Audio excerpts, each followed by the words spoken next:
Welcome to Point Horror 101. I'm your professor, JC.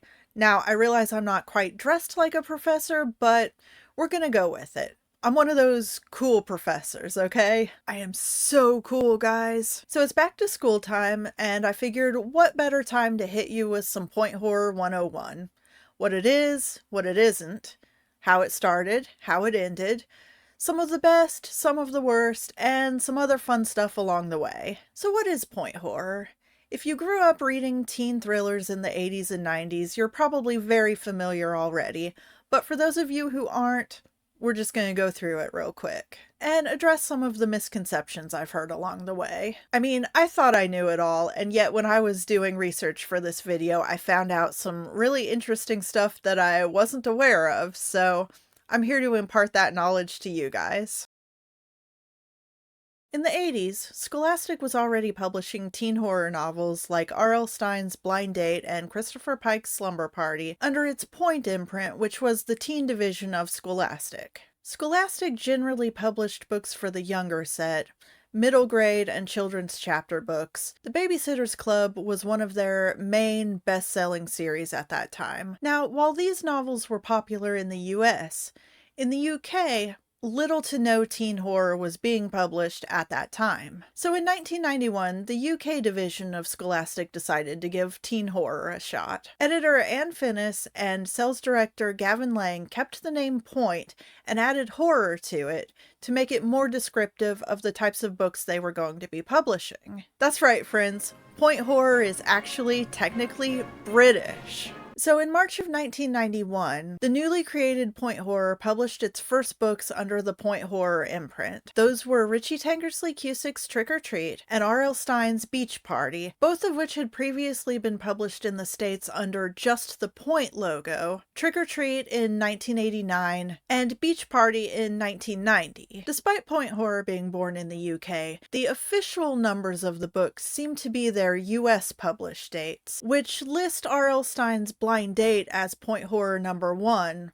published in 1986. And Trick or Treat, the first book published under the official Point Horror imprint, is listed as number 6. There are books that were added to the Point Horror line that were published before Blind Date. If you look at the Wikipedia page for Point Horror, they chronologically have Arthur Roth's book Avalanche listed as the first Point Horror, published in 1979. So the official numbering system for Point Horror is a bit of a mystery, actually. Although the Brits created the Point Horror division, originally they were just republishing American books that had already been published in the States under just the Scholastic Point imprint. That is until 1994, when editor Anne Finnis commissioned 13 British authors for a new anthology, 13 More Tales of Horror. The first anthology, just called 13 Tales of Horror, written by American authors, had been published a few years earlier. So now it became a two-way street,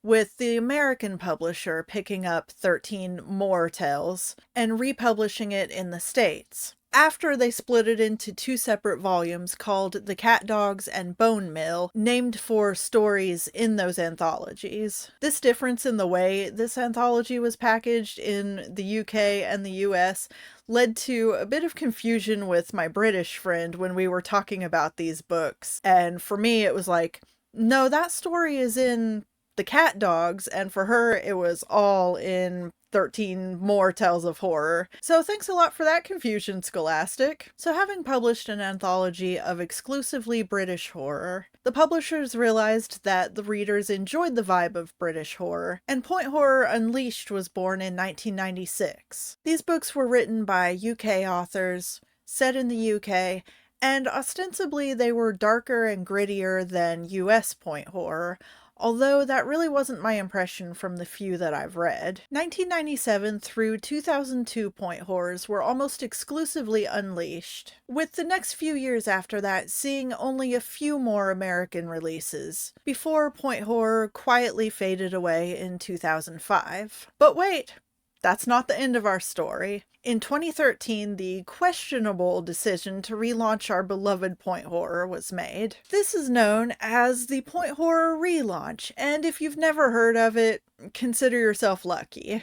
In 2013 and 14, 4 new point horrors were released by 3 new authors. That's right, if you're keeping track of these numbers, that means that one of these authors got to double dip and publish 2 new point horrors. Unluckily for readers, it was the least talented author of the trio. Now, I have a whole separate video planned just talking about the Point Horror relaunch, so I'm not going to go too deeply into it here. In short, these books failed to capture the feeling of the classic point horrors, which left readers of the original books unsatisfied. They were also trying far too hard to be relevant to the youth of today, so it all came across very cringy, very... How do you do, fellow kids? Every book centered around social media in some way. Well, one of them was Twitter, 2 of them were Facebook, and another one was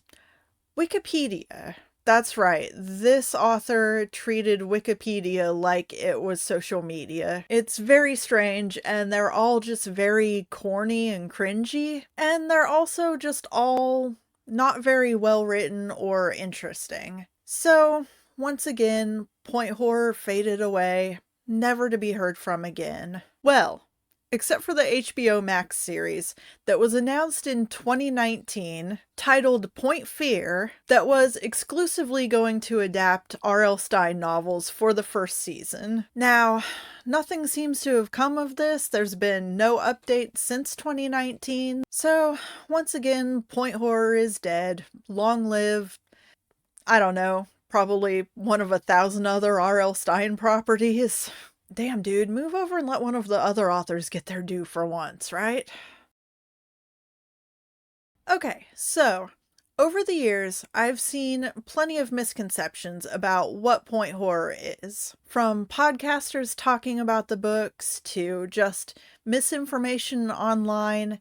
So I'm going to address some of those misconceptions here, the ones I've seen and heard floating around the most often.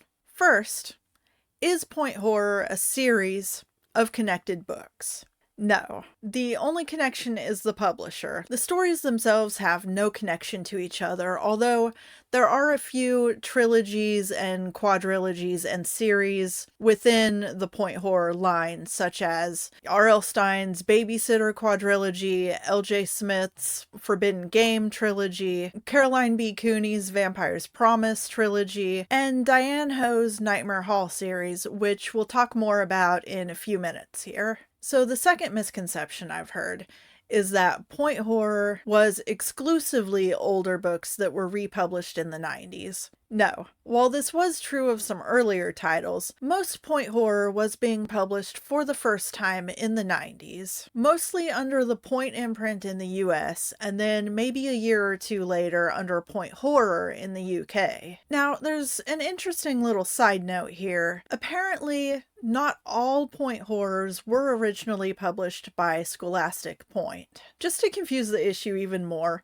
Richie Tankersley Cusick states that only 4 of her point horrors were originally published under Point: Trick or Treat, The Lifeguard, April Fools, and Teacher's Pet. Off the top of my head, guys. And the rest were published by Archway, which is the same publisher that handled all but 2 of Christopher Pike's books and all of R.L. Stine's Fear Street series. However, many more of Richie Tankersley Cusick's books were published as point horror. So books like The Mall and Fatal Secrets, Help Wanted, all of those weren't originally published by Point, but they are point horrors. For instance, my copy of The Mall that I have in the other room has the Archway imprint on it. But if you got a UK copy of it, it would say Point Horror on it somewhere. They liked to put them on the front of the book in that cool Point Horror font that we just didn't get here in the States. Alright, so our third and final misconception is that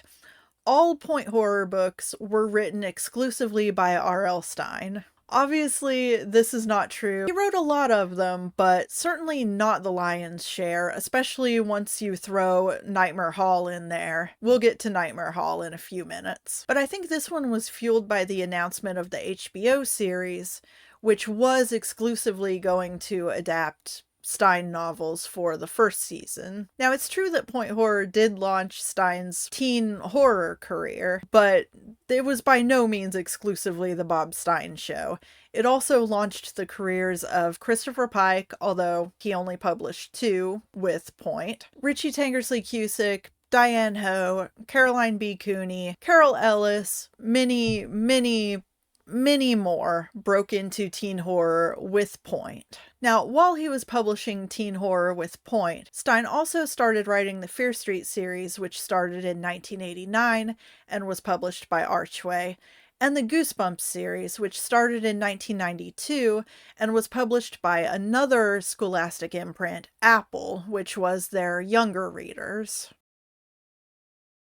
Now we come to the series within a series. The only true series that was written for Point Horror was Nightmare Hall by Diane Ho. Nightmare Hall was a series of 29 books published between 1993 and 1995. Now, Wikipedia will tell you that Nightmare Hall was exclusively written by Diane Ho, and Wikipedia would be wrong. Her name is on the cover of all the books, but several of them were ghostwritten by other Point Horror authors, Barbara Steiner and Nola Thacker, aka D.E. Atkins, as she wrote for Point Horror. And if you don't know what ghostwriting is, it's essentially when one author's name is on the cover, they're credited as writing the book, but somebody else actually wrote it. And sometimes the actual writer's name will be on the copyright page, and sometimes it's not. So it can be a little difficult to determine sometimes if something was ghostwritten. But with Nightmare Hall, if you look at the copyright page, generally it will have the actual author listed. So unlike the other Point Horror books, which generally have younger teenage protagonists, 15 to 17 years old,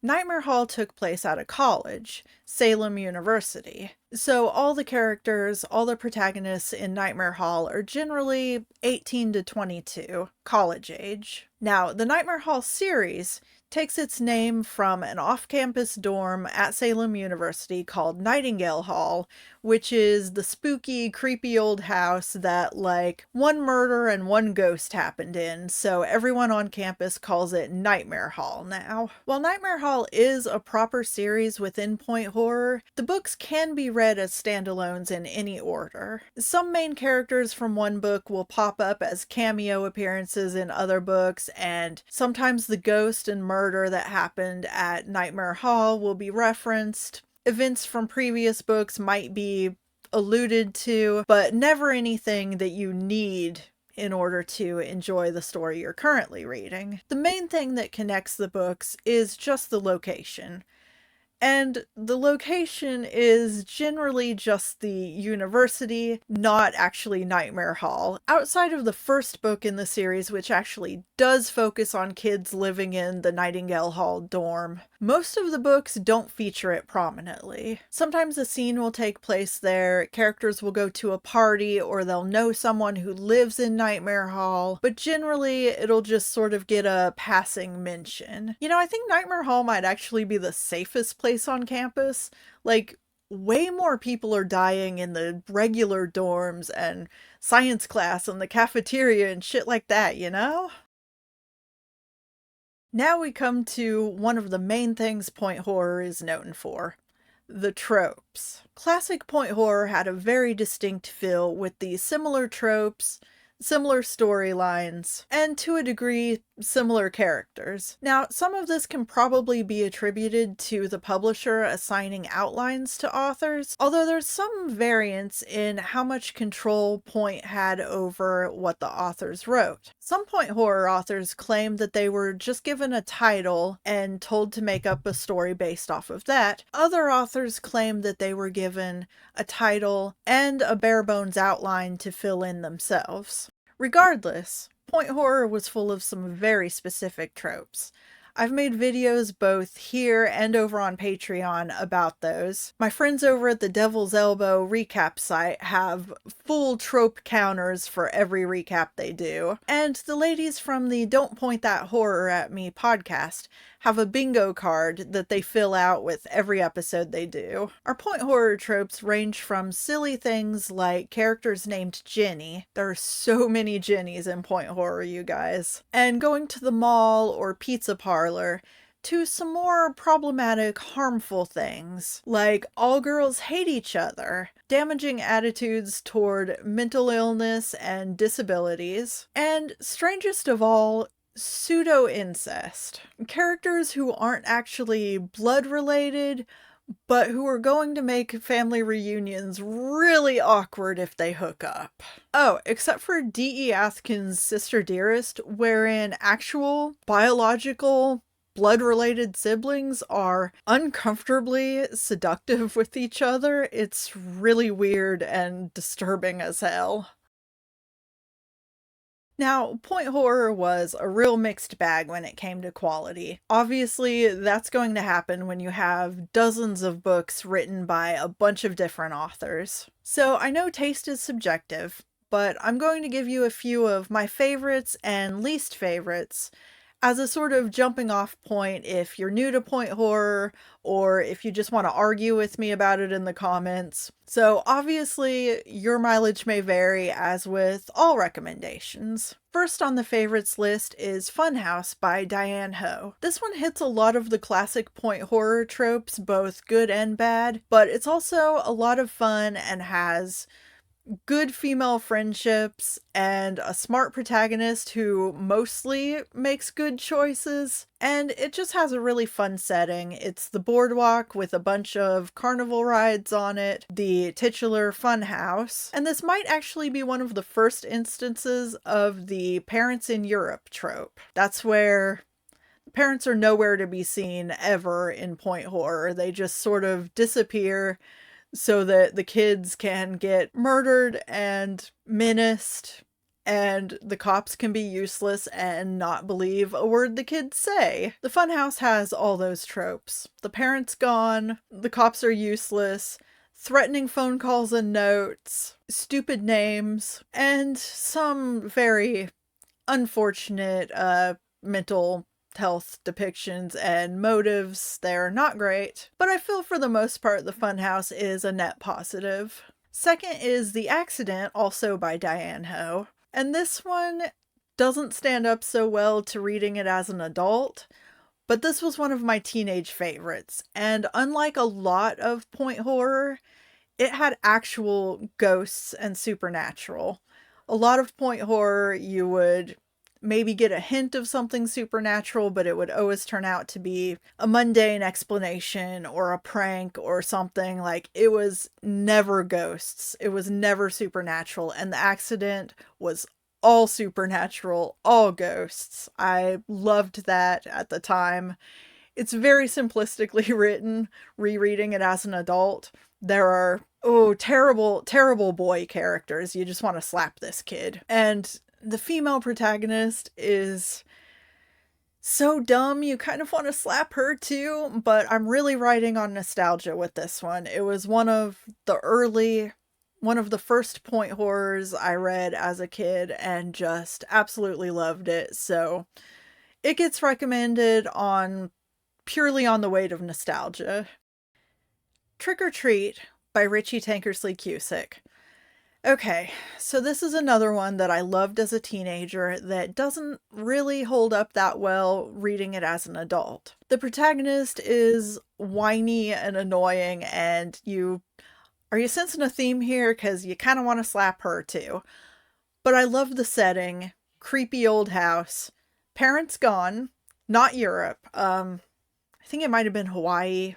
It was dad and stepmom going on a combined honeymoon and work trip for dad, who is a writer. So Martha, the protagonist, and her new stepbrother Connor are alone in this new, old, creepy house. At Halloween time, scary shit starts happening. It's not ghosts. There's there's nothing supernatural, unfortunately. Okay, so Martha's annoying, but the setting and the story, I love them.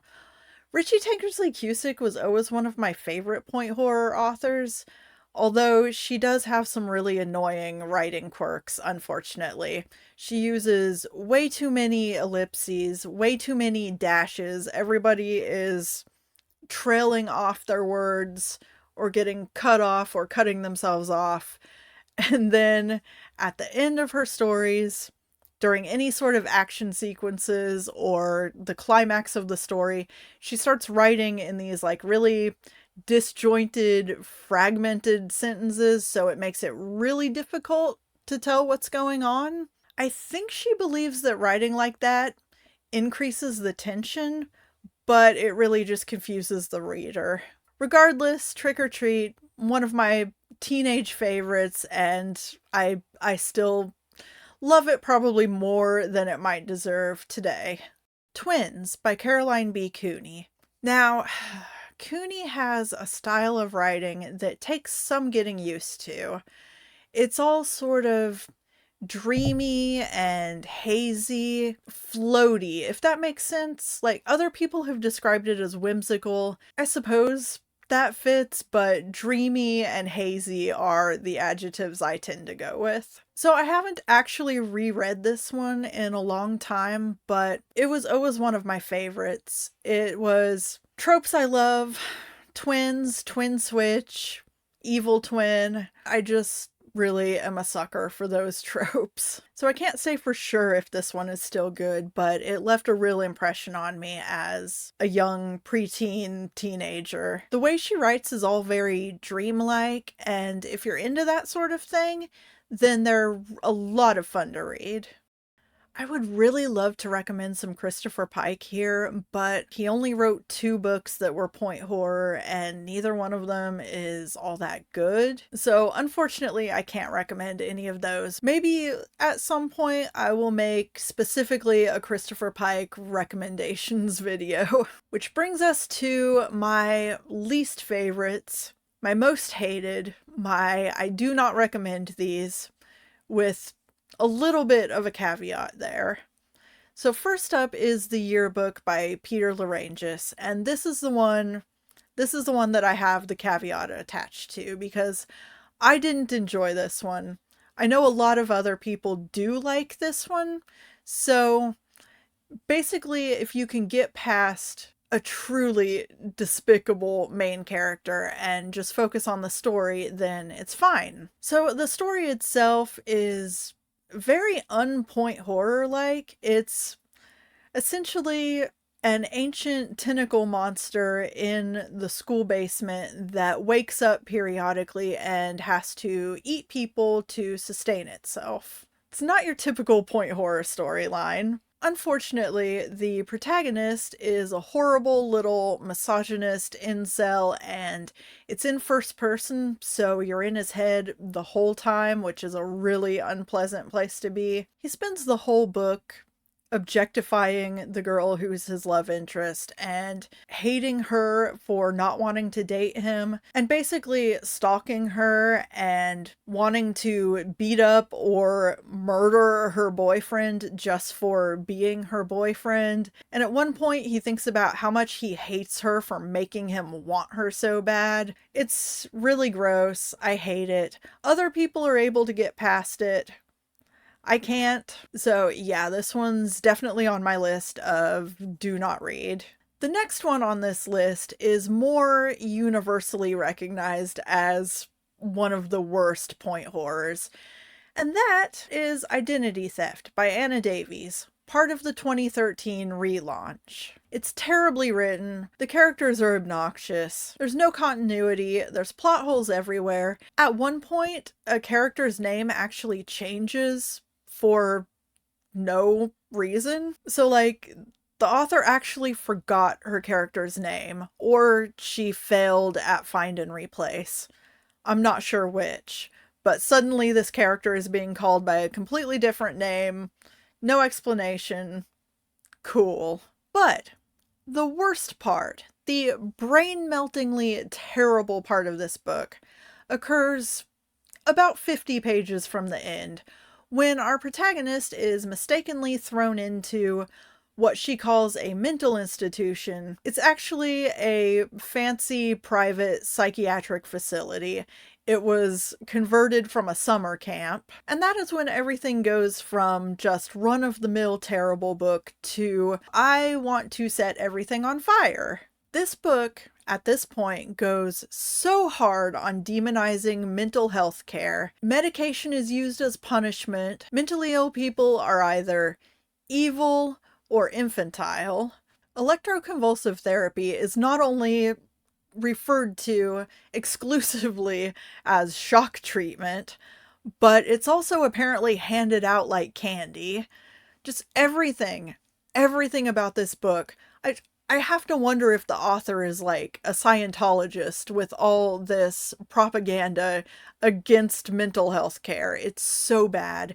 It's so bad. Like, there are bad point horrors, but this is the only one to make me truly, genuinely angry. It's so harmful. I can't imagine being 12 years old and reading this and it making me terrified of getting help for mental illness, because this is how she's depicting mental health facilities and medication. This woman, I think, just watched One Flew Over the Cuckoo's Nest and said, that, but with teenagers. It's not how it is. It's especially not how it is in a private facility for adolescents. It's so bad, so we're gonna move on.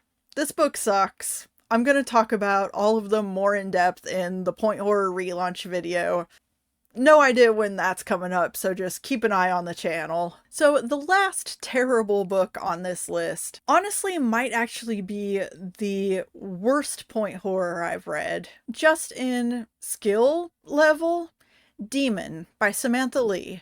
I have recapped this book. It is bafflingly bad. It is how did this get published bad, because I honestly, reading this book, I don't know how a legitimate publisher looked at this and said, yeah, we're gonna go with that. We're gonna put that out into the world. It was 2003, which is close to the end of the original point horror run, so maybe by that point they just didn't care anymore.